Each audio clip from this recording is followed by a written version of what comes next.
एक लिमिट होती है झूठ की, वो झूठ बोलते रहे। तो यहाँ पर भी यही हुआ कि अब ऊपर वाला भी उनसे नाराज हो गया, जो उनके बैठे हुए में ना बॉलर चल पाए ना खिलाड़ी हमारे खेल पाए, तो ये हाल हुआ हमारा। तो भारत की हार का प्रधानमंत्री पे ठीकरा फोड़ना कहां तक सही भाई आज तक मैच देखने जा सकते हैं ना, नहीं, मैच देखने जा सकते हैं, मगर जब उन्हें मालूम है कि इतने टाइम हमारा सितारा गर्दिश में है, हमें राजस्थान में, मध्य प्रदेश में हर 5 स्टेटों में इलेक्शन हो रहे हैं और वो इलेक्शन हार रहे हैं, तो नहीं जाना चाहिए। ये भी होता है ना। तो आप मतलब ऐसे कैसे कह सकते हैं कि इलेक्शन हार रहे हैं? अभी तो मतगणना जारी है, मतलब वोटों की गिनती होना है भाई। ना ये मोदी साहब को उन्होंने क्या करा कि जहां पर भी उनके नाम से हो रहा था इलेक्शन, जब उन्होंने देखा कि बड़ी बड़ी, भाई देखिए एमएलए का इलेक्शन है, जो मंत्री हैं उन्हें उतार दिया इलेक्शनों में, एमएलए के में, एमपीओ को। पार्टी की रणनीति है नहीं, रणनीति नहीं, उससे ज्यादा ताकतवर थे। मगर उन्हें मालूम है कि अब इतने बुरे दिन आ गए, अगर इन्हें उतार के भी कामयाबी नहीं हुई तो नाम काट लिया उन्होंने अपना। अच्छा, इसलिए बड़े सितारों को उतार दिया कि पार्टी जी भंवर में फंस गई है, कैसे निकालो इसे। निकालिए ये। आपके हिसाब से 5 राज्यों में भाजपा हार रही है इस बार? 5 में। अच्छा। और बहुत बुरी तरीके से वो हार उनकी हो चुकी है, क्योंकि उन्होंने किसी भी समाज से कोई सच्चा वादा नहीं करा अभी तक जो पूरे उतरे हो। अच्छा। जैसे भाई आप आ जाओ कि एक प्राइम मिनिस्टर जैसा आदमी, इतना जिम्मेदार बड़ा आदमी, वो कह रहा है कि भाई चाय बेचो, पकोड़े बेचो। अब आरटी टैक्स और इंजीनियर और सिविल इंजीनियर, वो पकोड़े बेचने के लिए उनके माँ बाप ने उन्हें पढ़ाया था, तो वो दिमाग में आ गई। उनका एक खेल था जो वो हिंदू समाज समझ पाया कि ये हिंदू और मुसलमानों को दूर करके, और ये एक खेल खेलने जा रहे हैं कि भाई इन्हें करो और हम जीतेंगे। अच्छा, अब उनकी समझ में आ गया कि भाई अगर जो कारोबार में, बिजनेस में नुकसान हुआ सारा हिंदू समाज का हुआ। जहां उन्हें नौकरियां मिलती थी वो सब उनकी चली गई। जब एयरपोर्ट बिक गया, प्राइवेट आदमी का हाथ में आ गया, तो वो तो उसे 20,000 में मजदूर मिल रहा है, जो 1 लाख रुपए महीना बच्चों ने तैयारी करी थी, जो उन्हें मिलता वो नहीं मिला। लेकिन आत्मनिर्भर होने की बात कर रहे हैं ना वो, कि भाई अपने स्टार्टअप शुरू करो, चाहे पकौड़ा बेचो, चाहे कोई और बड़ा काम करो जिसमें सरकार की सहायता करती है, आप भी जानते होंगे लोन वगैरह देती है। तो इस बात को प्रोत्साहन कर रहे हैं प्रधानमंत्री मोदी, उसमें क्या बुराई? ये सिर्फ आपने खुद ही, हमारे अमित शाह साहब ने बोला था, ये इलेक्शन के जुमले होते हैं। भाई सारी, अगर चाय बेचने वाले, पकोड़े बेचने वाले या लस्सी बेचने वाले सारी वो हो जाएंगे, तो भैया पीने वाले कहां से लाएंगे? क्या इंग्लैंड और जर्मन से आएंगे? मगर उनकी तो पॉपुलेशन भी इतनी नहीं है। एक हमसे बड़ी पॉपुलेशन चाइना की है। अच्छा। और चाइना इतना टेक्निकल हो चुका है, जैसे हमारी दिल्ली में कनॉट प्लेस है, उनके गांवों में ऐसे गांव हैं। अच्छा, तो आपके हिसाब से जो जुमलेबाज है ये सरकार, ये सिर्फ इन्होंने धोखा दिया, और सबसे बड़ा धोखा इन्होंने अपने हिंदू समाज को दिया। अच्छा, वो कैसे? भाई 18 करोड़ नौकरी 9 साल हो गए हैं, 9.5 साल हो गए, तो अगर 2 करोड़ नौकरी का इन्होंने वायदा करा था कि भाई हम आएंगे, और कॉलेजों में, स्कूलों में जाके मोदी साहब ने, जो बीजेपी को जिन्होंने वोट दिया था, कॉलेज और स्कूलों के बच्चे थे। अच्छा। और इन्होंने बोला था 2 करोड़ नौकरी देंगे, इन्होंने 2 करोड़ क्या है, 2,000 नौकरी नहीं दी। अब तो 9 दूनी 18 लाख करोड़ नौकरी खा गए। 18 आप कह रहे हैं 18 करोड़ नौकरी नहीं, 18 जी, 18 करोड़ ही तो। हाँ वो इन्होंने नहीं दी, लेकिन प्रधानमंत्री पार्लियामेंट में सीने पे हाथ मार के कहते हैं कि 140 करोड़ की जनता मेरे साथ है। फिर कैसे साथ है इनके साथ? ऐसा था वो नहीं, ये नहीं बोलते, आपने ये ध्यान नहीं दिया, आपने गलत बोल रहे।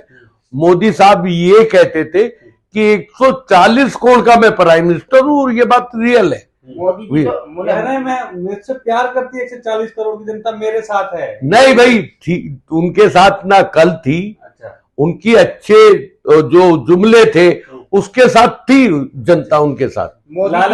लालच में जो 15 करोड़ का उन्होंने लालच दिया था, जो उन्होंने बाहर से काला धन लाने की बात करी थी, उसके अंदर मतलब वो लोग बाग लालच में आ गए, मुसलमान समाज भी आ गया था। मोदी जी पार्लियामेंट में उनका सेशन आपने शायद सुना नहीं होगा, अगर सुनते तो ये बात जरूर आपको पता होती। वो कहते हैं कि 2024 में फुल बहुमत से सरकार आएगी और इससे पहले जो सरकार आएगी उससे भी ज्यादा रिकॉर्ड से सरकार बनने जा रही है। ये क्या कहना चाहेंगे? भाई साहब, ये तो 18 करोड़ जो बेरोजगार लोग हैं ना, वो मुझसे बेहतर आपको बताएंगे, हम नहीं बता सकते मोदी आपको। जी किस बिना पे कहते हैं कि बिल्कुल पिछली बार से अच्छी तरह सरकार आएगी? भाई अगर वही बात है, मैं एक छोटी सी मिसाल आपको पेश करता हूं।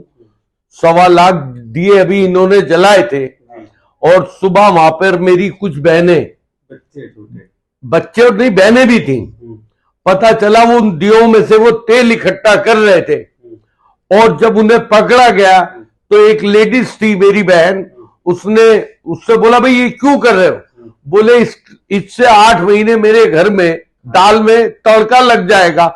जिस देश की हालत इस नौयत पे हो गई हो, दियों का तेल निकाल के चोरी करके ले जा रहे हो, ये मोदी साहब अच्छे दिन कहते हैं। लेकिन सर यहाँ पर लोग राम मंदिर से खुश है, आप भी इस चीज को एक्सेप्ट करेंगे? क्योंकि राम मंदिर का एक ट्रेंड चला था कि राम मंदिर कब बनाएगी सरकार, राम मंदिर के नाम पे सरकार आई थी, सरकार ने तो अपना काम बखूबी किया है।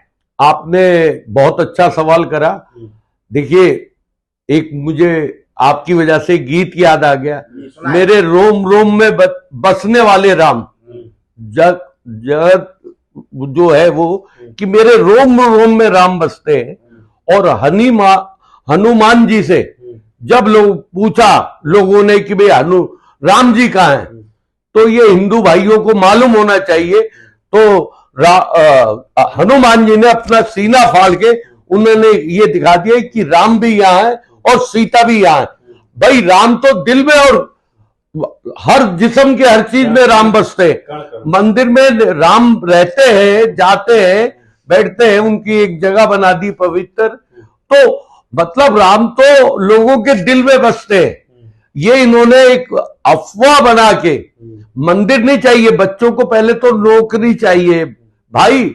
भूखे पेट तो भजन भी नहीं होते, है ना, और नमाज भी नहीं होती। हमारे वहां तो कहते हैं भैया नमाज भी जब पढ़ो पहले खाना खा लो, है ना। सर्वे किया जाता, मीडिया वाले जाते हैं, ओपिनियन लेते हैं, तो लोगों की डिमांड है मंदिर, समझे, मंदिर, राम मंदिर कब तामीर होगी। अब जो ज्ञानवापी पे लगे हुए लोग, भाई साहब ये सिर्फ गुमराह करने के लिए है कि उनके बच्चों को उस जगह से हटा दो कि हमसे नौकरी ना मांगे, हमसे अपना हक ना मांगे। राम मंदिर, बाबरी मस्जिद, ये एक मुद्दा है, ये मतलब इन्होंने बना रखा, अब वो भी खत्म हो गया ना, राम मंदिर बन गया भाई। अब किस बात का वोट तुम्हारा? राम मंदिर बन गया, तो ये 2024 में मंदिर और मस्जिद के ऊपर मतलब जीतने वाले नहीं। तो राम मंदिर बन गया तो क्या मतलब कि बीजेपी ने अपना वादा पूरा कर लिया? वायदा किस बात का पूरा कर लिया? बनवाने का वादा था भाई नहीं, ये ऐसा कोई वायदा नहीं है। अगर मतलब राम मंदिर को लेके, या तो राम मंदिर में सबको नौकरी लगा दे भाई, 18 करोड़ आदमियों की नौकरी लगा दे, तो राम मंदिर सही है। अच्छा वसीम साहब, मैं आपसे एक सवाल करूंगा कि ये पहले आप भाजपा में थे, तो ये इतना बड़ा परिवर्तन जो देखने को मिल रहा है, ये किस लिए मिल रहा है, क्या वजह रही है इसकी? भाई इसमें वजह ये रही कि मुसलमानों का बिल्कुल एक तरफा बाइकाट करना, मुख्तार नकवी साहब को हटा देना, और हमारे एक और हमारे शाहनवाज साहब को इन्होंने हटा दिया, और इन्होंने 2-4 प्रोग्राम मुस्लिम समाज के रखे थे और वो सब कैंसिल कर दिया इन्होंने। तो ये वजह रही है कि जब हमारी कहीं पे कोई इज्जत नहीं है और हम लोगों में आपस में नफरत के बाजार फैला दिए गए, तो हम मोहब्बत की दुकान में आ गए, जहां प्यार और सम्मान वाली बात है सबके लिए। कांग्रेस में इज्जत मिल रही है आपको? बहुत बड़ी इज्जत दी है कांग्रेस पार्टी ने मुझे जी। और क्या जिम्मेदारी दी है कांग्रेस ने आपको? मुझे ऑल इंडिया वाइस कामदार पार्टी का vice general secretary all India Congress का बनाया है। अच्छा, बहुत बड़ी जिम्मेदारी है। तो इस संगठन से जुड़कर आपको लगता है कि आप देश के उन लोगों को जोड़ पाएंगे जो पीड़ित तबका है, और उनका कुछ विकास होगा? उनका विकास होगा। और अभी राजस्थान में हमारे जो वहाँ हमारा है चुनाव है राजस्थान में, वहाँ 25 लाख का हमने इंश्योरेंस दिया हमारी पार्टी ने। यहाँ तक के ये गौ माता अपनी बताते हैं, मगर हमारे जो राहुल भैया है उन्होंने मतलब 2 रुपए किलो गोबर भी जो है वो अगर खरीदने की बात हमारी सरकार कर रही है, और उसपे गांव वाले बड़े खुश हैं, और उससे सबसे बड़ा फायदा हमें ये पहुंचेगा, जो मवेशी हमारे सड़कों पे घूमते हैं लावारिस की तरह, अब लोग बाग उन्हें बांधना शुरू कर देंगे, तो उससे क्या होगा कि उनके घर की जो कमजोर तबका है, गरीब तबका है, सब समाज में है, उन्हें रोटियां मिल जाएंगी बेचारों को, अगर 20 किलो गोबर इकट्ठा कर लेते। तो आपको लगता है 2024 के इलेक्शन में कांग्रेस जो है अच्छा करेगी और सरकार बनाएगी? देखिए साहब, मैं आपको एक चीज बता दूं, आप छत्तीसगढ़ का हालात आपको मालूम ही है, आप मीडिया हमसे बेहतर जानते हैं, और राजस्थान में भी ये एक रिकॉर्ड तोड़ जीत होगी कांग्रेस में। सेमीफाइनल बताया जा रहा है 2024 का। ये फाइनल हो चुका। अच्छा, अब 25 तारीख को इसकी सिर्फ काउंटिंग होनी है, वोट डलने हैं। तो क्या लगता है आपको कि कितनी सीटें आएगी कांग्रेस की, भाई, कितने जिलों से जीत पाएगी? हम राजस्थान में हो सकता है कि 70-80% जीत हमारी हो। अच्छा, जी। चलिए बहुत शुक्रिया आपका।